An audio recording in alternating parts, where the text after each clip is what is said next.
ready? Please stand for the pledge. I pledge allegiance to the flag of the United States of America and to the republic for which it stands, one nation, under God, indivisible, with liberty and justice for all. Almighty and everlasting God, who presides over all things in heaven and earth, come and preside over these deliberations, so that those that make the decisions may be guided by your wisdom.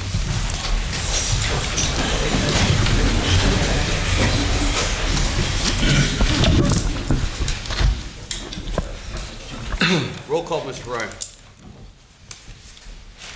Mr. Brooks. Here. Ms. Gilbert. Present.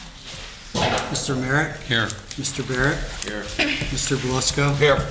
Also in attendance tonight is Administrator Rick Kaczynski, Assistant City Attorney Maureen Collins, Assistant City Clerk Catherine Payne, and Administrative Assistant Lisa Sanfilippo. Good evening. Before we get into formal business, Chairman Belusko has a statement to make. Mr. Belusko. Thank you. At our last council meeting, August 15th, statements were made at that podium. After the council meeting, I thought I should have stopped them, but I didn't. I allowed them to proceed. At our Tuesday's work session, I apologized to my fellow council members, not for the statements made, but for my lack of action. Today, I would like to apologize to you, my sincere apology to all of those involved. In a few minutes, Mr. Ryan will be reading the rules of council and code of conduct at these meetings. Please listen to Mr. Ryan carefully and abide by those rules so that in the future, that type of thing does not happen again to you, to this council, or to put me in that position again. Thank you, Mr. Ryan. Thank you. Good evening and welcome to all. Tonight's meeting is a regular session of City Council. Please turn off all cell phones. According to the First Amendment, this meeting is a limited or designated public meeting, as all regular sessions of City Council are. The chairperson is the presiding officer of the meeting. As the City Council meeting, specific rules and procedures of council are followed. The list below are examples of important council rules. They are not intended to be a complete list. Persons addressing the council shall limit their address to 5 minutes. All remarks shall be addressed to the council as a body and not to any individual member thereof. No persons are allowed to address the council from beyond the rail, except the speaker at the dais who has the floor. The chairperson shall preserve order and decorum, prevent attacks on personalities, or the impugning of members' motives. The chairman also shall determine all points of order.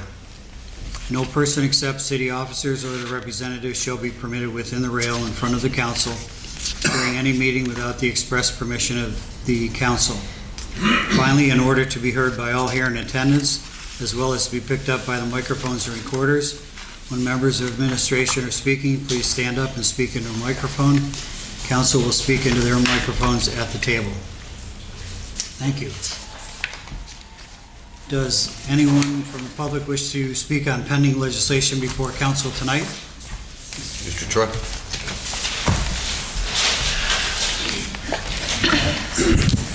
On the ordinance, is this the provision of this ordinance, does that pertain to the, as it said in the paper, the preventing, it's long overdue if that's the case, preventing people from exposing their dogs to extreme temperatures, hot or cold. That is the case, right? Yes.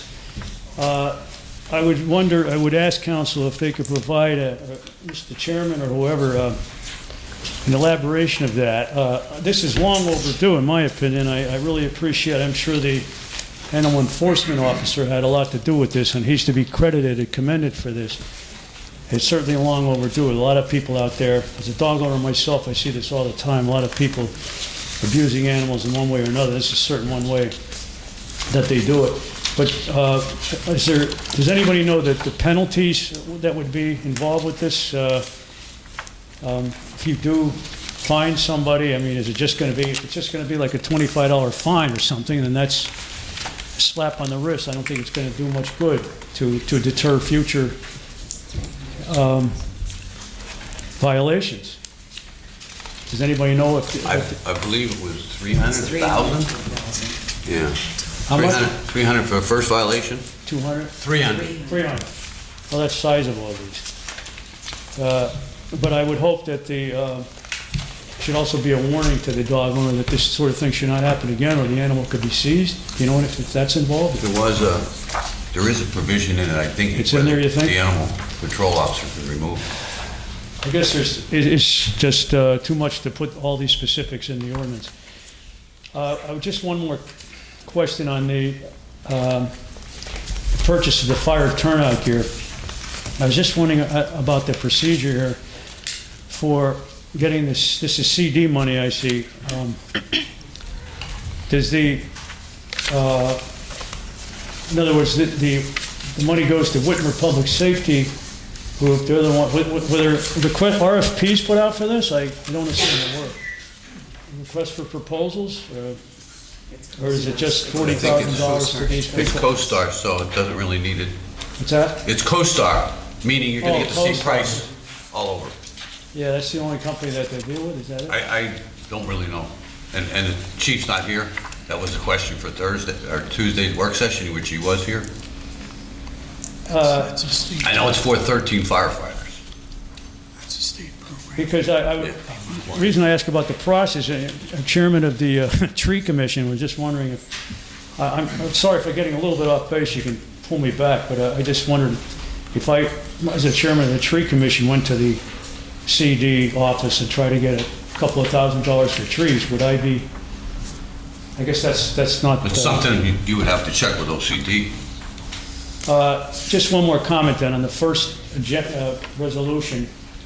This is another thing that's long overdue. You know that I've mentioned this a few times, that there should be some restrictions made known to to people bringing guns, firearms into City Hall. Whether it's, I tried once before to indicate the importance of this to council, because of course, not just a mass shooting, but any argument can get out of hand. Somebody brings a gun in here, you don't know who has one, and even an armed officer standing here could prove to be something, prove to be a negative, because some person who gets out of hand could try to grab his gun, you know.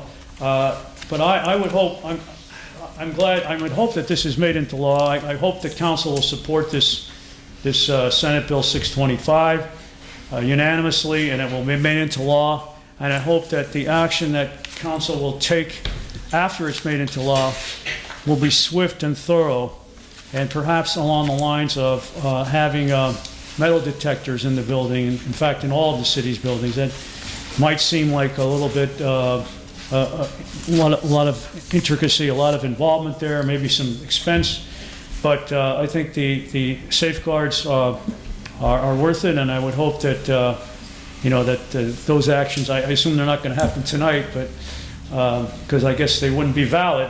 I'm talking about the restrictions, but I would hope that once this is made into law, that this sort of thing can happen. Thank you. Thank you. Anyone else on pending legislation? Angel Mathis, Wilkes-Barre. One of my questions were already answered because with the RFP, but now I have a question, because I asked this the last time when it came up to the AEDs and the, I forget what the other equipment was. Is there a specific reason why it's coming out of Community Development Office for the equipment? Finished? I believe it always does, yes. There's specific grants Okay. for this type of thing. Okay, thank you. Thank you. Anyone else? Pending legislation? No? Mr. Ryan?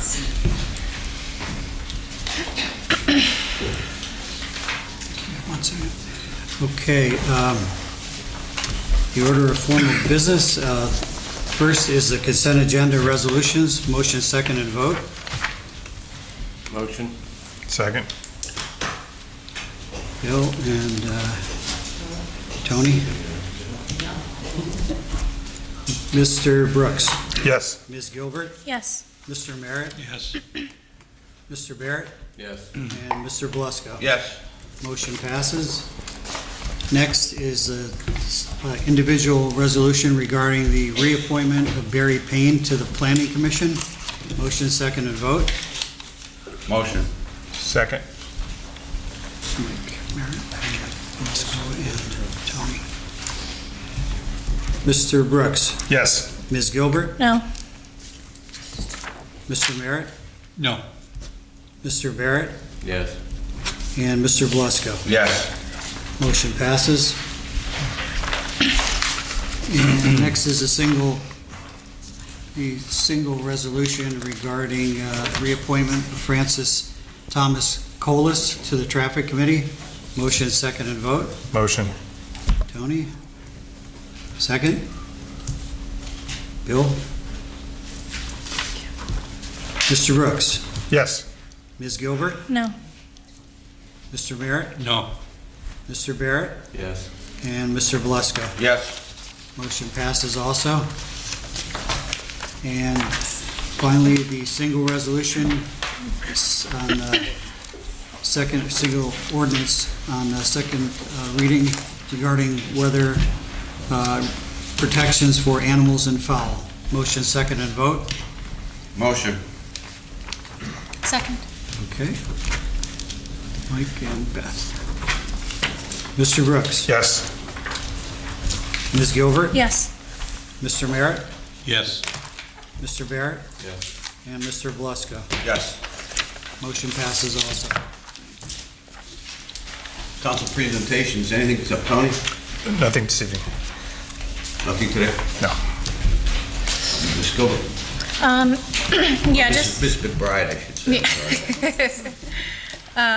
two things. The crosswalk in front of the Head Start on Beekman Street, it's not painted, and they're requesting to have it painted.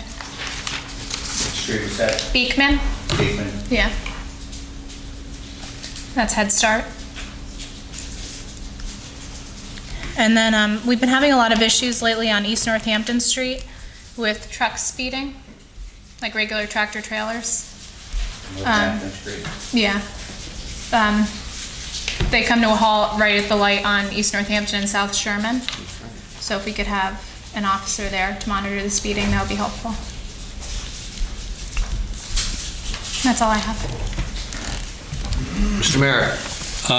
Yeah, I had a bunch of stuff for Butch I needed to speak to him about, and I was hoping he was here, but he's not.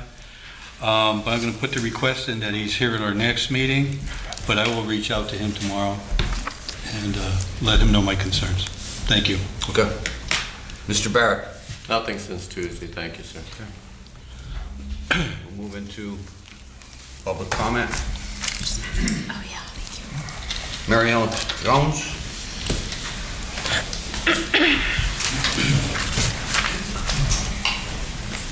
Good evening. I'm here tonight to talk to you about the quality of life ordinance. I had called the Board of Health about vines growing across the street from my mother's house. That is excessive. The entire building is covered except for one side. My mother's house is being infested and she's getting all bit up. They're coming in through her air conditioner underneath. We tried to block it up as best as we could. She's breaking out in big welts and hives and everything. So when I had called, I was told that vines were not on, part of the health or quality. But when I looked at it online, it says that it is. Plants or vines, they're the same thing. And there's a fine for it for $100. So I'm wondering if something could be done for this. I can talk to anyone afterwards, let you know where the address is. I don't want to embarrass, say where it's at right now for their privacy. But I wish it would get taken care of because my poor mother has to deal with this. She's 76 years old, she's disabled.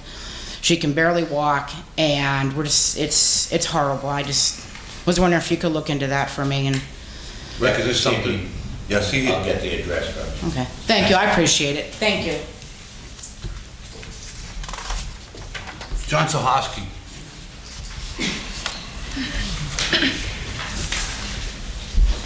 John Sahoski, Almond Lane. I want to talk about this Sterling project. So now it seems that the group down there is applying for grants. When they were here, Greg Baruch said, I'm going to quote him from the videotape from the council meeting, "We are not going to come in and ask for any grants from the city to build these buildings. It's going to be privately funded. We are not asking for a subsidy on this." He said that. So he came into here and didn't tell the truth to you guys. So first thing, he came in here as a professional and basically lied to you guys. So I'd like that noted first thing. But that makes me concerned about this project now, because do we know if they have the funding? Like, when that vote came, Beth was the only one that, wanted to table it. And I think, let me see who's there. I watched the video. Angel asked it to be tabled. Susan asked, let me see if there's anybody else. No, Bob's not in the house, but I asked for it to be tabled. People asked for that to be tabled because we had concerns, and I'm concerned now that these people don't have the finances to, build. They came in with some nice pictures and it wowed everybody, and, they're using it as a parking lot. Was any of the council members who voted for this, did you guys know at what point, at this point, that they'd still be using it as a parking lot? Because from the recording of that meeting, Ted Wampel said something to the extent of, he said that this group said that their goal is within 60 days to file for zoning applications. Have they ever filed for any zoning applications since they got that building? See if there's any other. What were the terms of the sale for that property? Because watching that meeting, it seemed that you guys were going to do the terms later. So I'd like to know that some kind of terms of that, about about the reverter clause from that, because I don't know if you guys planned on, but it didn't seem to me that they were planning on having that as a parking lot. Because Gus Genetti said during that meeting that if you guys are going to just let them have and build a parking lot there, he'll buy it for the same price. And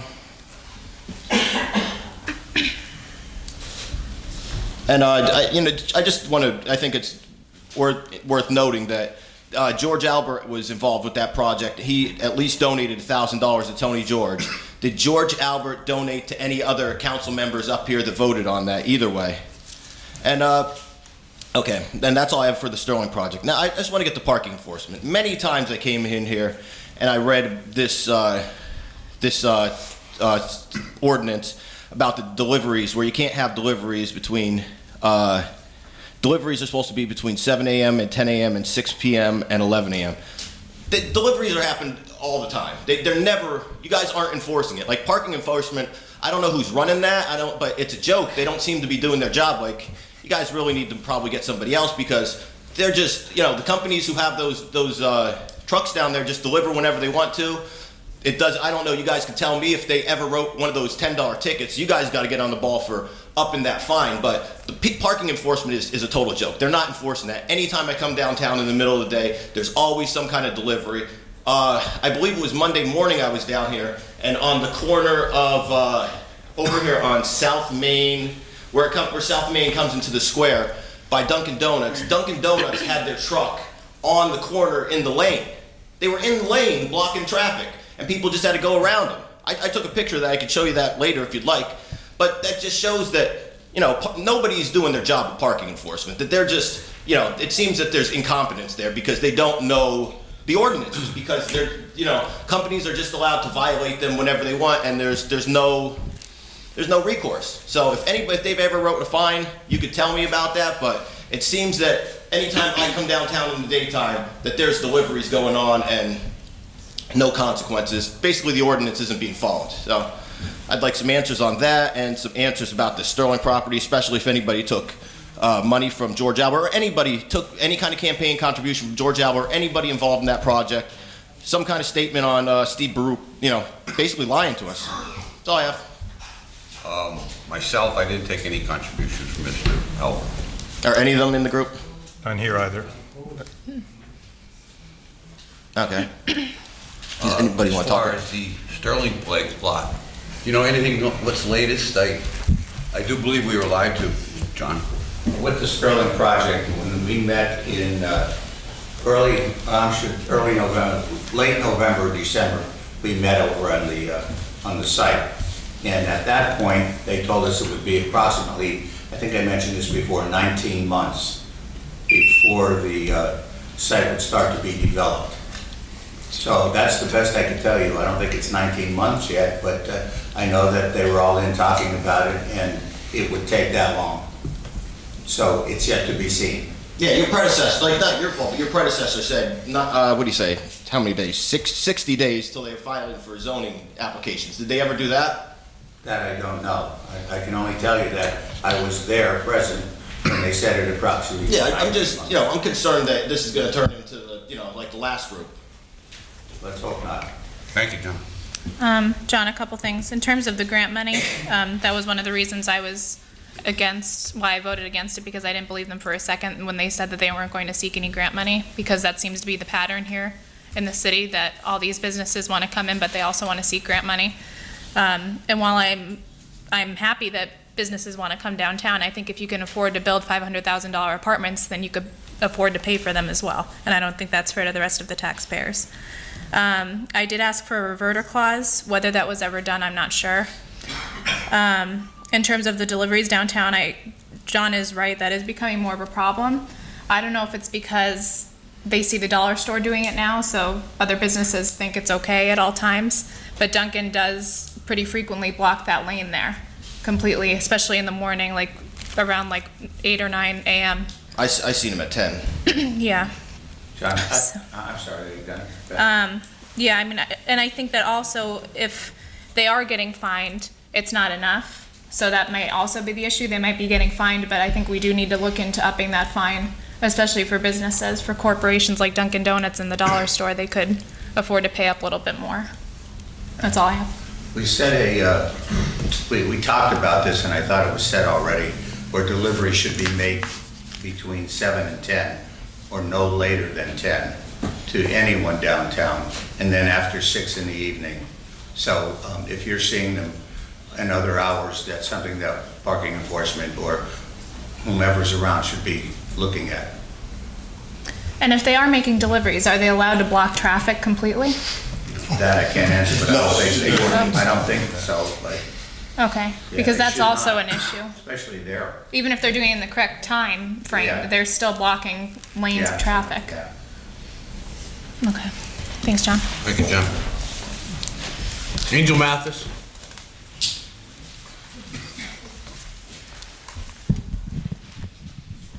Angel Mathis, Wilkes-Barre. I have one other thing that I didn't put up there, but my concern is I'm starting to see more people on motorized bikes and scooters, and they're riding them on the sidewalk, like literally riding them on the sidewalk.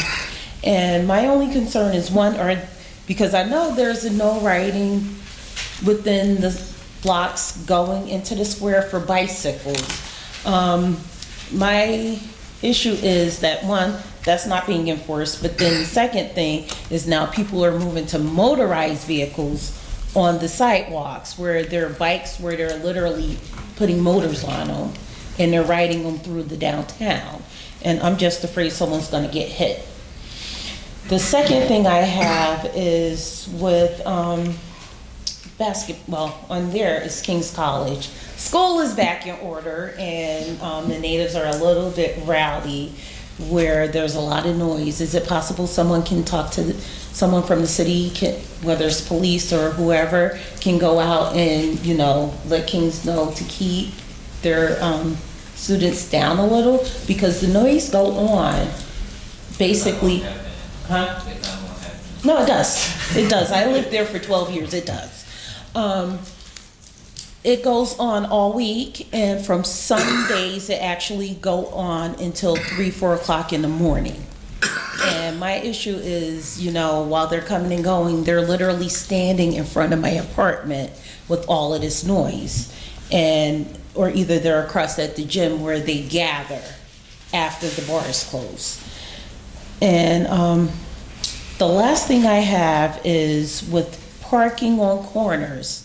And I forgot to write this because it's only an issue when you go through the neighborhoods and they have the little lanes and the little the streets that are not so wide, like Grove, Brown, well, High, not so, yeah, High too.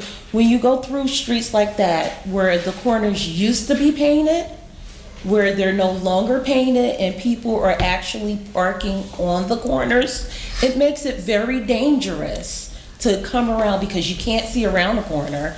And I'm just afraid that there's gonna be an accident. So is it possible someone can go and look at the corners to see whether it's an issue of signage or whether they can be painted? And sometimes the buses have, the number 3 has a problem Going around the corners in that little area there. That is something there for police or parking enforcement. Okay. Even if it's not painted, you can't. No, it's like all day. It's an all day thing. Anytime you go up there, it's a problem. Yeah, that's something parking enforcement has to do. Okay. As far as the motorized vehicles on sidewalks, that is not allowed in the city of Wilkes-Barre. And the noise, call 911. The police officer will respond, and if he deems it loud. Well, the thing about it is, by the time you call them and they actually come out, they're gone. It's a different group. Yeah, it's true. Anyone else? Anyone? Thank you. Thank you. Mr. Carr?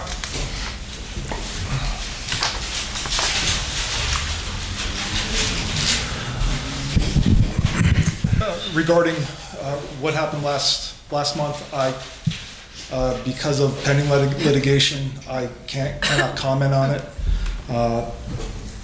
But going forward, I appreciate you letting me speak tonight. Jason Carr from Sailorsburg, Pennsylvania. Mr. Sahosky brought up the Sterling property. I'd be glad to write a check by the end of the week to the city of Wilkes-Barre for $1 million to purchase the property back.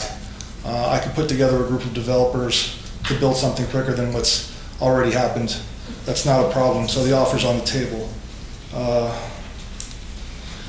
Thinking about it, wasn't planning to speak about it tonight, but as I remember, maybe John was referencing the videos that we put out. Ted Wampel stood right there and said, in January of 2017, Sphere International was about to break ground on South Main and Northampton Street. If anyone can explain where that stands, were you lied to there as well? It looks like you're being lied to on a consistent basis because the Market Street Square is still not developed. You made those decisions.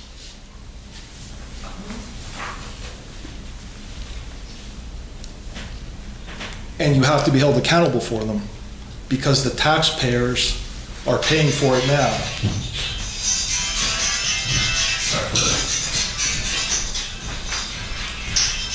The only reason why I come to these meetings are for really 3 basic things. Clean streets, safe neighborhoods, and financial or fiscal responsibility. When I don't see that happening, I'm going to speak out. I have that right to do so. I'll come here and do it. I'll go on Facebook and do it. If you want to continue to attack me, feel free to do so. It doesn't bother me. It only continues to motivate me. I think last night I can't say contributed, but probably offered about $10,000 to various candidates to stop the nonsense. And the frustration comes in, I can't understand why a mile from here, 44 Kingston, can have clean streets, can have garbage picked up, can have grass clippings picked up. But in Wilkes-Barre, it seems to be drama. I know Mike Merritt cares, and I know Beth Gilbert cares. I know that. Because I reviewed 3 years of videos of these meetings, and I know they're conflicted by it. Mike Merritt especially. Where is Butch Frotty? He causes half the problems. His department causes half the problems. Those guys work very hard, and I know what they go through, and I sympathize with them. But as I drove here today, there's at least 15 different cans of recycling that weren't picked up in District A as I drove here that I noticed. It's got to change. The city doesn't win unless the mayor wins.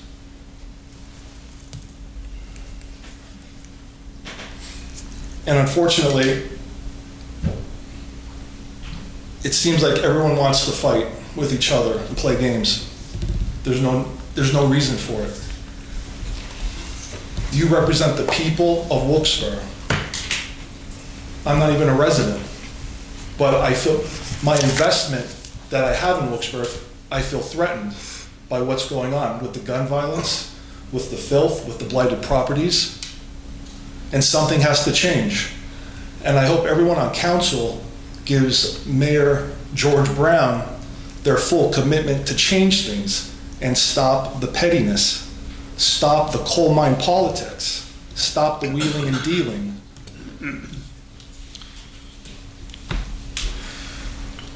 It doesn't make sense to anybody back here what goes on in this city. When a mile over the bridge, things are normal. Clean streets, no debt. Kingston has no debt, municipal or pension debt. But the city of Wilkes-Barre, $70 million in general debt, $65 million in pension debt. Why? Because the pension system's being abused. We know that, but no one will speak up about it. No one from council will represent the people. And that's all I'm asking for, is to represent the citizens of Wilkes-Barre and stop playing games. And lastly, I know Ms. McBride wants to establish a police substation in her district. I'd be glad to purchase a property in her district to start the process as a pilot program, if she can make it happen. So I put that offer on the table as well for Wilkes-Barre. Thank you. Thank you, Jason. Anyone? No. James Walsh?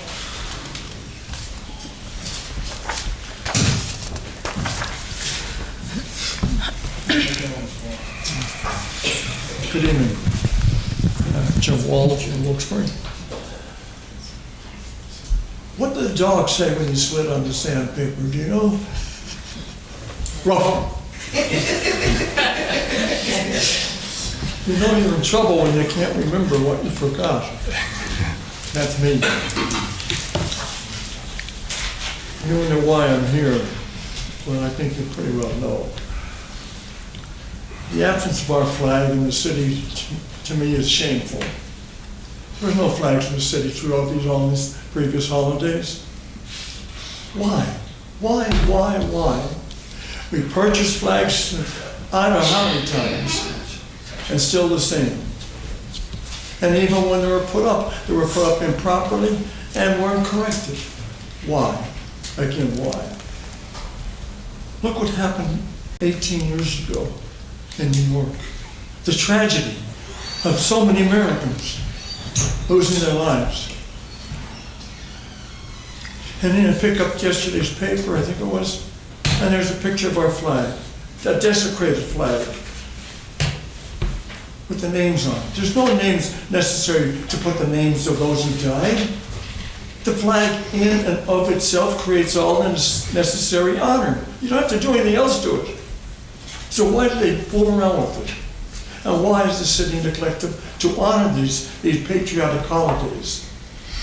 Why? They don't have a legitimate reason. I can't understand it. I've had sons and son-in-laws and daughter-in-laws who served in our military. I just had a son-in-law retired, 40 years in the Marines. I had a son wounded in Afghanistan. I've had sacrifices in my family. I just had a daughter-in-law die of cancer. Her husband has cancer. My other two sons have cancer. But I'm not here for pity. I'm here to ask the city to recognize the sacrifices of so many Americans in protecting this great nation. I don't like the direction it's going in. I think we're headed down the road of socialism. And even there are people, politicians, publicly state their favor socialistic ideas and what have you. We're in bad shape, and I don't know whether the American people are going to wake up in time or not. Our children are not getting the proper attention because the home structure is broken. The family structure is broken.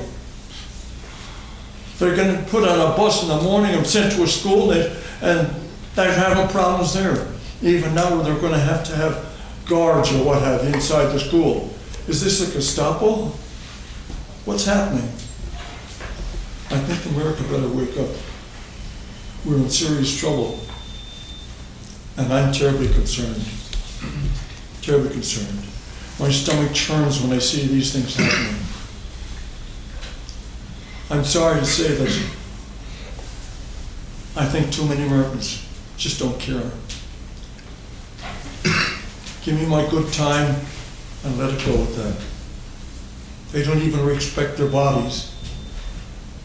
They tarnish their bodies with tattoos and everything else like that. Discolor their hair. What is the matter? How is it these children are allowed to do what they're doing? My children would never have done that.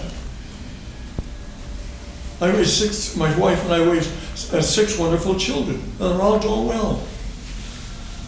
And my wife passed away 34 years ago, and I've, kept things going. I'm not here to brag or boast or whatever you want to call it. Just please, Wilkes-Barre, wake up, America, wake up, and we'll be a great country again. Thank you. Thank you, Mr. Walsh. Mr. Walsh, it's nice to have you back. Anybody? Anything?